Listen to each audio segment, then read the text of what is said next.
So stiwdio Franwen ydy stiwdio I bobl ifanc o 16-15 oed sydd efo'r sgiliau ond eisiau datblygu nhw, so maen nhw'n dod I fan hyn, datblygu nhw a mynd I byd gwaith. Ie, mae studio Franwen really cool yn helpu ni, sy'n stryglo mynd I fewn I media industries. Helpu rhywun fel fi, sydd wedi dechrau busnes fy hun rwan. Maen nhw'n cynnig gyrfa I bobl ifanc datblygu sgiliau, wedyn maen nhw'n cynnig gwrandwch fedrwch chi mynd yn freelance, fedrwn ni helpu chi o hyn, fedrwn ni helpu chi mynd I gysylltu efo cyflogwyr os ydych chi ddim yn hyderus am y peth. Mae'n lle really creadigol a lot o hwyl actually. Team is National Theatre Wales's approach to engagement. At the heart of it, we wanted to have a look at the relationship between an arts organisation and the communities it works with and look at the real focus of what that relationship is. Underlying everything we do with Team is a certain ethos, and that ethos has always been trust and generosity with the communities we work with. We wanted people to feel that we're their national theatre, and not in a massive kind of grand sense, but they can influence it and it can look like how they want it to be.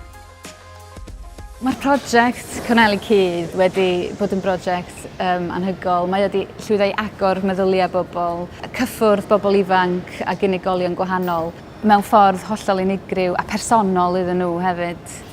Mae eisiau ysbrydoli bobl ifanc, mae'n hynod o bwysig achos plant a bobl ifanc ydi dyfodol y celfyddydau a mae angen I ni fedru helpu y celfyddydau ar y ffordd I agor meddyliau bobl trwy cyflwyno'r celfyddydau mewn amryw o ffyrdd gwahanol. I think that, for me, certainly, the arts is a matter of social justice.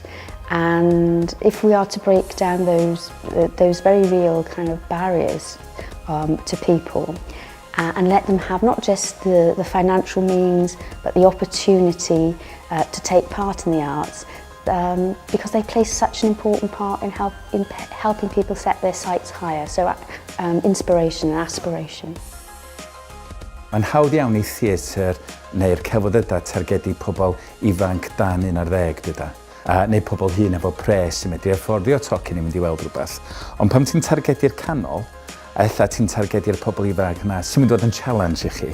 Mae rhaid ti wneud yn siŵr bod mae be ydych chi'n cynnig iddyn nhw, o profiad, bod yn mynd I dal sylw, bod yn mynd I fod yn diddorol iddyn nhw, ac ar y diwedd maen nhw'n teimlo fel maen nhw wedi cael sgwrs, yn lle bod rhywun wedi cael sgwrs tuag atyn nhw.